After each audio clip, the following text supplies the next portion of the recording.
السلام عليكم.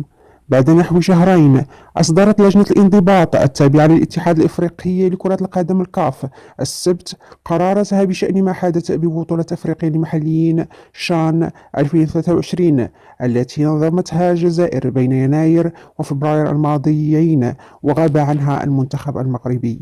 وكان الاتحاد الأفريقي لكرة القدم أعلن في يناير الماضي فتح تحقيق في الأحداث والتصريحات السياسية التي شابت حفل افتتاح أفريقيا للمحليين بالجزائر الجمعة، وذلك بعد تنديد المغرب بما وصفه ممارسات دنيئة وعبارات عنصرية.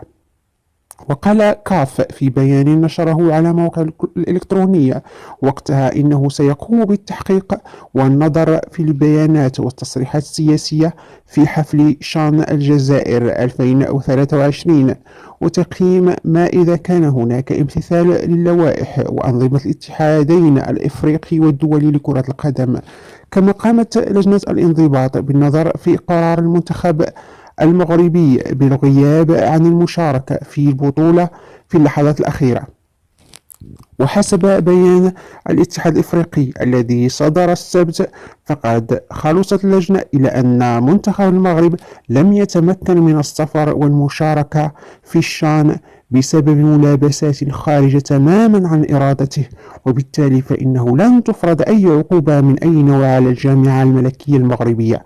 وفي ضوء ذلك رفضت اللجنة أيضا طلب التعويض من الاتحاد الجزائري لكرة القدم. وغاب المغرب عن البطولة في ظل إغلاق الجزائر مجالها الجوي أمام الطائرات المغربية منذ سبتمبر 2021. وكان الاتحاد المغربي رهن مشاركته بالسفر في رحلة مباشرة إلى مدينة قسنطينة الجزائرية على متن طائرة مغربية.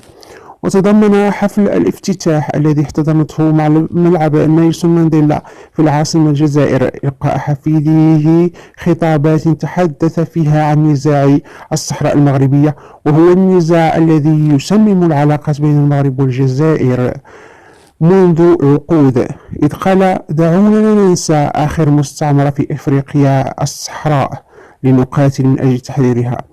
وكان قرار الكاف بهذا الشأن أنه لا ينبغي تحميل المسؤولية للاتحاد الجزائري، معتبرا أنه لا يمكن توقيع أحكام المسؤولية الصارمة ولا ينبغي تطبيقها بعد الكلام الذي أدلى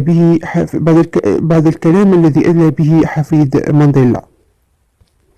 لكن البيان نبه جميع الاتحادات الوطنية بما في ذلك الاتحاد الجزائري مستقبلا بإمكانية تطبيق عقوبات المسؤولية بالإنابة والمسؤولية الصارمة في حين صدور أي بيان سياسي صادر عن طرف ثالث خلال أي مسابقة أو حدث رسمي مقبل للكاف.